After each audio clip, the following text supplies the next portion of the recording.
Olá, começa agora mais um programa Duas na Tri. E nesta edição especial vamos falar sobre a guerra na Ucrânia.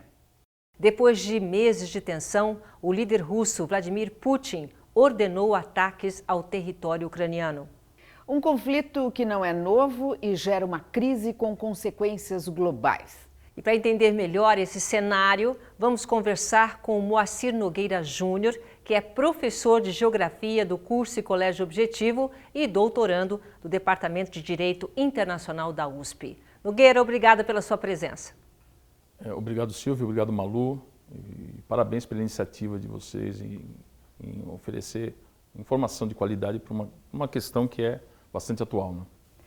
Agora, Nogueira, é preciso entender como chegamos até o ponto de ruptura. Mas essa crise, ela tem pelo menos 8 anos. Começou em 2014, é isso? Sim. Em verdade, a crise ela começa a se desenhar com a evolução do governo Putin, já a partir do final da década passada, né? O Putin já demonstrara uma postura intervencionista contra a Geórgia, né, e contra a Ucrânia, especialmente contra a Ucrânia, porque ela é de grande importância estratégica para a Rússia, e as justificativas do Putin em fazer uma intervenção nada mais é do que eles escamoteando o interesse real da Rússia de ampliar seus domínios sobre a região. E um dos motivos da anexação da Crimeia foi a proximidade étnica com os russos. Isso se repete com as duas repúblicas do leste ucraniano, nós estamos falando de Donetsk e Luhansk, proximidade étnica, religiosa, de idioma, está acontecendo isso também? Sim, eles são falantes de russo, né? E quando houve uma mudança no governo da Ucrânia, né, em que a Ucrânia tomou uma direção pró-Rússia, contrariando os interesses de grupos na Ucrânia e da população em geral, o governo foi derrubado e assumiu o poder um governo pró-Ocidente, vamos dizer assim. Desde dessa ocasião, a Rússia, contrariada por ter perdido a área de influência sobre a Ucrânia diretamente, começou a pressionar o país para que ele não deixasse a sua área de influência. Naquele momento, a Crimeia declarou independência, a Rússia imediatamente reconheceu a independência da Crimeia e anexou a Crimeia, sobre justamente essa argumentação, que eles são falantes de russo, da mesma forma que Luhansk e Donetsk, que eles apoiam os separatistas e acusam a Ucrânia, né, a Rússia acusa a Ucrânia de promover um genocídio contra esses falantes de russo. Esse é um pretexto para que a Rússia fizesse essa intervenção atual. E essas repúblicas Donetsk e Luhansk têm direito à independência? Sim, se nós olharmos a Carta de São Francisco, a Carta das Nações Unidas, eles têm o direito à autodeterminação, da mesma forma que a Ucrânia tem direito a manter a sua integridade territorial, a soberania. Então, quando esses dois direitos, que são legítimos e reconhecidos pelas Nações Unidas, conflitam, a questão deve ser resolvida com negociações, né, e sempre com respeito aos direitos da pessoa humana. Agora, professor, qual o papel do Conselho de Segurança da ONU nisso tudo? O Conselho, por exemplo, ele estava reunido no momento em que começaram os ataques. Como funciona isso?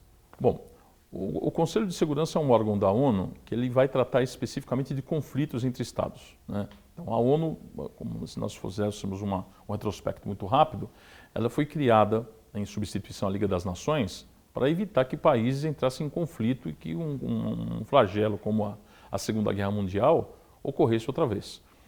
Ela evitou uma série de conflitos, é verdade, mas não conseguiu impedir que guerras ocorressem.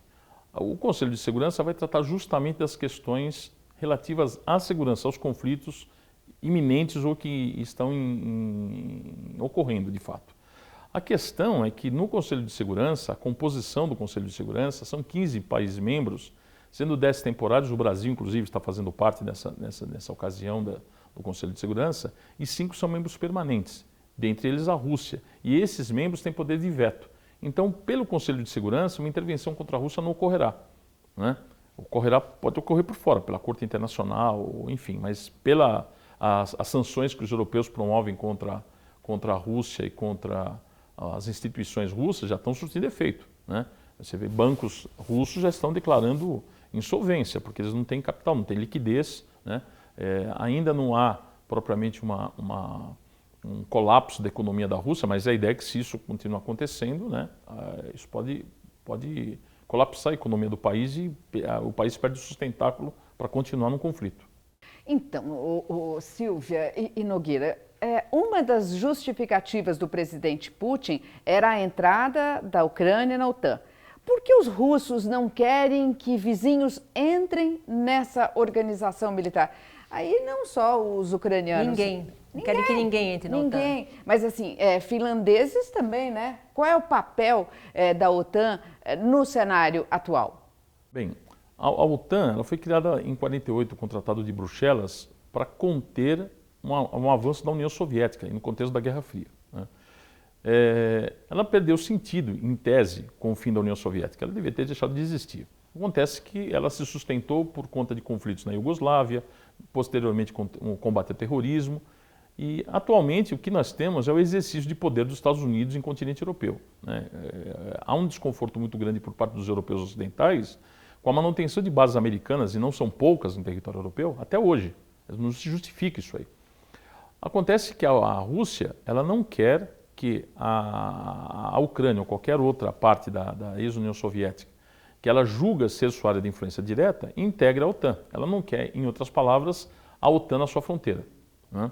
E tampouco quer que a Ucrânia integre a União Europeia também, porque como a Ucrânia fazia parte da CEI, não faz mais, ela entende que a Ucrânia pode algum dia voltar a ser sua área de influência direta. OTAN, Pacto de Varsóvia, esse conflito é um resquício da Guerra Fria? Vivemos uma nova Guerra Fria? Olha, Silvia, nós vivemos novas guerras frias, né? Nós temos vários tipos de guerra desse tipo, né? A gente dá esse nome Guerra Fria, aquele embate indireto que existia entre a União Soviética e os Estados Unidos. A União Soviética desintegrou-se, em tese essa Guerra Fria acabou. Mas existem guerras essa situação de provocação, esse embate indireto entre a Rússia e os Estados Unidos, por exemplo, tendo como causa a intervenção na Síria, né, a questão da Síria, ou com os Estados Unidos e a China. Então, novas guerras frias existem. Isso, de fato, acontece. O problema é que essa escalada, no caso da Ucrânia e Rússia, levou à guerra de fato, né, que é o conflito armado com a invasão do país. Agora, também há que entender que o presidente Putin, ele é considerado um autocrata, ditador, e conseguiu se manter no poder por décadas, né? Quais as motivações dele na sua avaliação? O poder. Se a gente olhar para o Maquiavel lá no passado, ele vai continuar no poder enquanto ele viver, se ele puder. Agora, você disse bem, ele é um autocrata de fato, né? Mas na realidade tem eleições, ele ganha as eleições, coincidentemente, opositores acabam morrendo e acabam perdendo entusiasmo para competir, mas em prática o que acontece é um sistema autoritário ao extremo, né? Dificilmente algum governante autoritário literalmente bate no peito e fala, não, eu mando aqui, vou mandar e continua. Não, até na Coreia do Norte você tem eleições, né, de tempos em tempos, né? Então, para todos os efeitos, formalmente é uma democracia que está em andamento na Rússia, né, que é uma república semipresidencialista. Mas ele, de fato, modificou, com a sua influência, o partido dele, né, legislação para continuar no poder. Ele vai ficar no poder mais sempre que o Stalin ficou, que é o grande ditador soviético, né? Professor, você considera que falta uma liderança da comunidade internacional contra a Rússia? Eu entendo que deve faltar uma liderança internacional de um modo geral. Acho que a pandemia abalou muito essa questão da política internacional. Ela desviou muito o foco e as prioridades da economia e da política, né? E também há de se notar que o governo dos Estados Unidos, né, que era criticado na gestão Trump e deveria sê-lo, né, ele passa um governo democrata que é claudicante, né, que embora seja um governo desejável, ele não cumpriu com o seu papel no sentido de colocar os Estados Unidos na sua posição de destaque e incisiva nessas relações, por exemplo, com a Rússia e com a China. Silvia e Nogueira, né? Nessa época, tudo que a gente não podia imaginar é que vinha aí uma guerra, né, Silvia? Porque saindo da pandemia, que de certa forma ela também foi uma guerra, um momento doloroso na vida do planeta, né? E nesse sentido, Nogueira, eu queria te perguntar o seguinte: as divisões internas na Ucrânia entre a influência russa e a aproximação da União Europeia ajudaram no processo que levou a essa guerra? A Ucrânia, ela acaba sendo o palco da vez do conflito, né?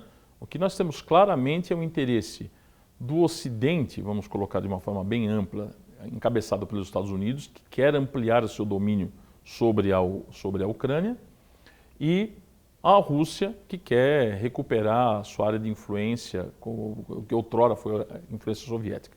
Só lembramos o seguinte: durante o governo Trump, o Putin e o Trump, eles retomaram a construção de mísseis de médio alcance que tinham sido banidos na época do Reagan, né? E esses mísseis, eles são mísseis balísticos, que eles não precisam não é essencial para esses mísseis que você tenha satélite para orientá-los a seus alvos, né? É um míssil balístico, você lança e ele vai cair em determinado lugar, é um cálculo físico que você vai fazer. Esses mísseis têm pouca efetividade contra os Estados Unidos em território americano, mas eles tornam a Europa um palco de uma guerra, de um conflito. Então, quer dizer, já que eu não posso atingir o meu inimigo maior, eu atingo os seus aliados aqui próximos à fronteira. Então, isso é uma coisa que eu entendo que é tão grave quanto, se não mais grave, que a guerra na Ucrânia, né? A guerra na Ucrânia, ela consubstanciou esse conflito de interesses, mas isso já vem acontecendo há muito tempo já. Inclusive, em pronunciamentos antes da invasão, né, o presidente Putin questionou a história e origem da Ucrânia. A sensação que a gente tem é que ele quer que a Ucrânia desapareça. Como é que foi o surgimento da Rússia e o que ele tem em comum com a Ucrânia? A Ucrânia, a Belarus, né, que agora era Bielorrússia, agora eles se autodenominam Belarus, e a Rússia, eles têm mais ou menos a mesma origem nessa região que eles estão ocupando, que é o que ocupa a Ucrânia hoje. Durante a história da Ucrânia, o nacionalismo ucraniano ele tem origem lá no século VII, século IX, né? E a Ucrânia foi de fato um país independente depois da Segunda Guerra, da Primeira Guerra Mundial. Ficou por um pequeno período independente e em 22 ela passou a integrar a União Soviética. Integrou a União Soviética, mas essa componente nacionalista era muito forte na Ucrânia. E o Stalin quebrou esse nacionalismo, promovendo um genocídio verdadeiro na Ucrânia, que é 21, 22, 32 e 33. Ele confiscou os alimentos na Ucrânia, matou 7 milhões de pessoas, segundo estimativas dos ucranianos, né? E isso diminuiu esse ímpeto nacionalista ucraniano e a Ucrânia manteve-se parte da república, como uma república soviética até o fim da União Soviética em 91. Aliás, uma das repúblicas mais importantes da União Soviética, né? Depois da Rússia, poderia dizer que é a mais importante, porque ela tem solos fertilíssimos, né? O Chernozem, lá, que os solos negros ucranianos são muito férteis. A Ucrânia é um grande celeiro agrícola, e a produção de carvão na região de Donbas, por exemplo, que é a bacia do Don, né, do rio Don, que é uma região carbonífera, uma área industrial muito importante. E quando a União Soviética acabou, os ucranianos devolveram as armas nucleares à Rússia. Esse movimento impediria uma invasão hoje em dia? Na verdade, as armas nunca saíram do controle soviético russo, né?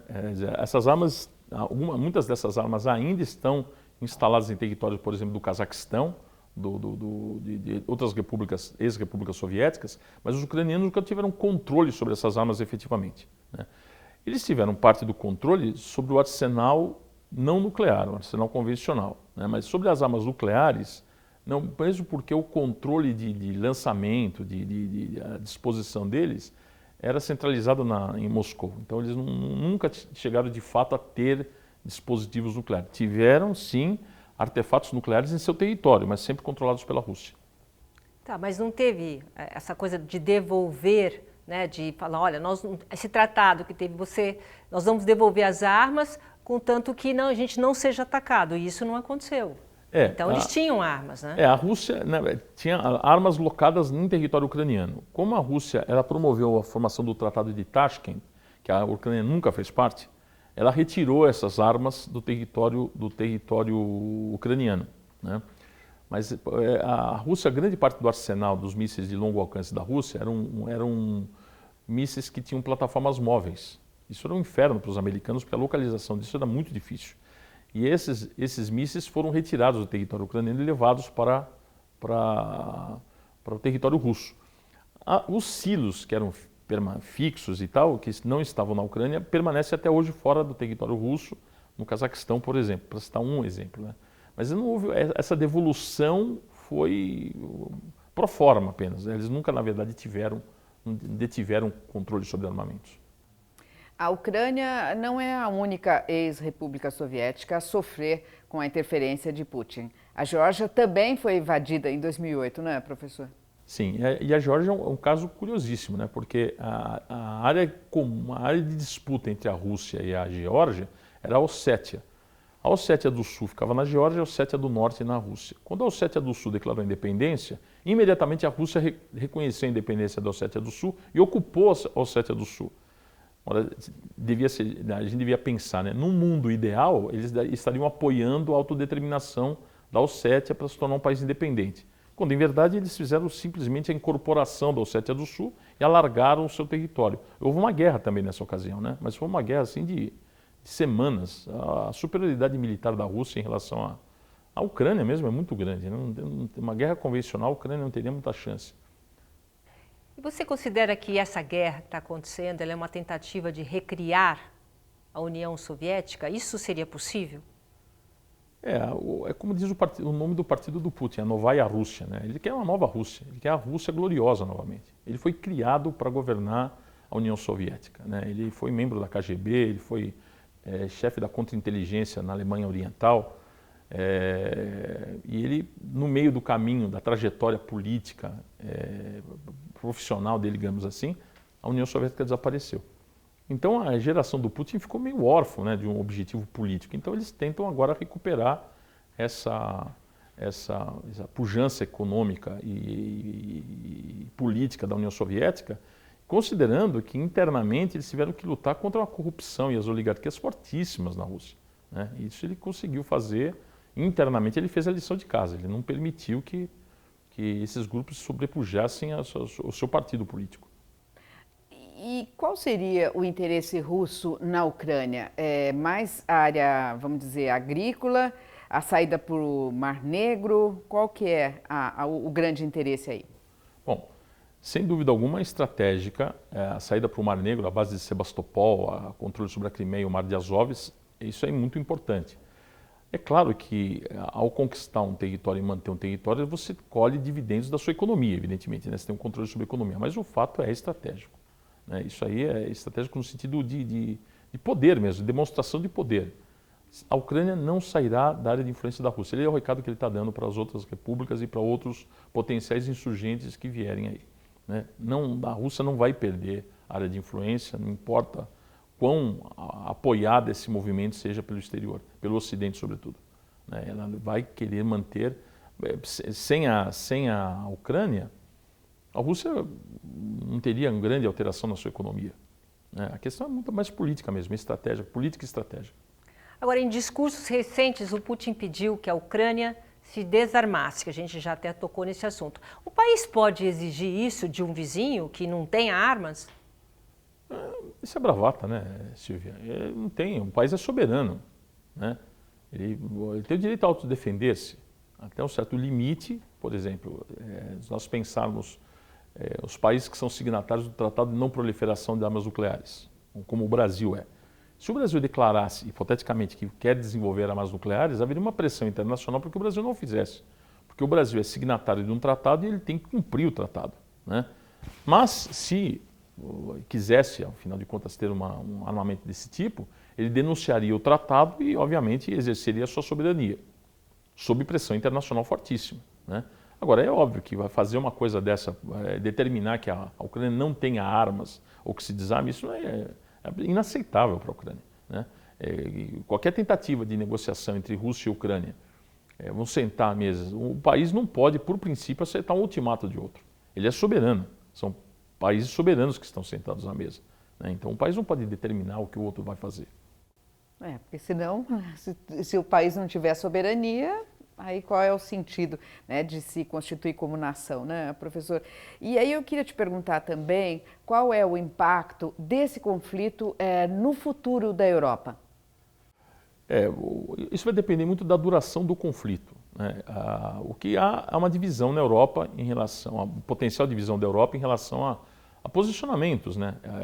Num princípio todo mundo é contrário a conflitos, né? Mas se o conflito ganha um tempo muito longo, né, ele já começa a ver essa unanimidade pela não guerra já começa a diminuir, né? Por que não vamos conversar? Vamos lá. Né? E outra, você tem uma outra questão que soma isso aí, que é as implicações econômicas do conflito e a questão dos deslocados, né? Você tem milhares de pessoas que começam a se deslocar para a Polônia, para os países vizinhos e, consequentemente, esses países vão pressionar a Rússia e, enfim, a ONU para tomar medida para que essa situação se resolva, porque eles vão arcar com os custos desses deslocados, né? Professor, até que ponto a democracia está sofrendo com tudo isso e pode ser abalada? Democracia do mundo. Nós temos recorrentes exemplos de violação à democracia, né? É um sistema que é o melhor que existe, é imperfeito, né? E muitas vezes esses governos que tendem já à tirania, eles aproveitam-se dessa imperfeição para justificar suas ações, para encurtar caminhos, né? Então são questões que vai se discutir a participação de grupos étnicos num país. Não, a gente resolve isso eliminando o grupo, né? Expulsando o grupo, tomando uma medida de exceção. Então parece que o custo político dessas medidas excepcionais acabam sendo compensar o tempo que elas abreviam, né? Mas a democracia ela sempre vai sofrer assédio, sempre. E ela tem que a robustez das instituições, né, da postura política dos governos e das populações é que vai garantir a sua sobrevivência. A tirania sempre vai existir. E você sabe, o Nogueira, que eu fiquei pensando quando estourou a guerra, né? A primeira pergunta que eu me fiz de onde vem esse apetite do Putin para essa guerra, né? Por que ele assim, tem tanto interesse? Sim, dá para compreender a questão da saída para o mar, tudo isso a gente consegue compreender, mas assim, eu estava prestando atenção até no rosto dele, assim, ele mudou a fisionomia, né? Da onde que vem isso do Putin? Eu acho que é uma escalada, ele evoluiu politicamente para isso. Ele tem agora a oportunidade de fazer, agora nós temos um somatório de situações, né? Se temos, por exemplo, você não tem uma autoridade que o enfrenta de igual para igual, né? Alguém que vai colocar o dedo na cara dele e falar assim, não, você não vai fazer isso. Não tem essa situação, né? Então, há uma série de aspectos que a gente deve considerar para pensar por que eclodiu esse conflito agora, não ano passado e não seria o ano que vem. Ele é oportunista, né? Tem a oportunidade e não eu entendo que não há nas ações do Putin nada de insano, nada de impensado. Ele pensou no custo disso, ele sabe exatamente o que vai custar para ele, inclusive as sanções que a comunidade internacional já toma contra o sistema financeiro russo, ele sabe que isso vai pesar sobre o país dele, né? Mas ele muito provavelmente vai usar isso a seu favor, né? Vai colocar, como aconteceu com Saddam Hussein, como o regime iraniano, olha, está vendo, o Ocidente quer nos isolar. Isso, em certa medida, pode até provocar uma união, né? Um apoio ao governo dele, né? Que não vamos colocar a Rússia de joelhos, é uma expressão muito forte, né? Então, imagina pessoas da minha geração que viveram na União Soviética, né? E de repente desapareceu o país durante 20 anos e agora eu tenho a possibilidade de ver uma nova Rússia falando grosso com o Ocidente, né? Voltando a ter domínios territoriais amplos. Isso deve encher de orgulho muita gente na Rússia. A sensação que a gente tem, professor, é que o Putin está se preparando há muito tempo. Independente do que ele fez, é o momento dele. Acho que ele se preparou, desde que ele entrou, ele se preparou para uma guerra, não é? E também você olha, Silvia, porque assim, logo depois da pandemia, que, sabe assim, porque foi um risco calculado, né, professor? E como é que, assim, por que agora? Acho que essa é a pergunta, né, Silvia? E ele está preparando isso há muito tempo, é ou não é? Sim, ele é um oportunista, né? Ele sabe das consequências econômicas das baixas que ocorrerão. Isso ele administra tudo, né? E evidentemente que a Rússia vai ter mortos, né? Ocorrerão protestos dentro da Rússia em um determinado momento contra a guerra, né? Haverá uma forte pressão internacional.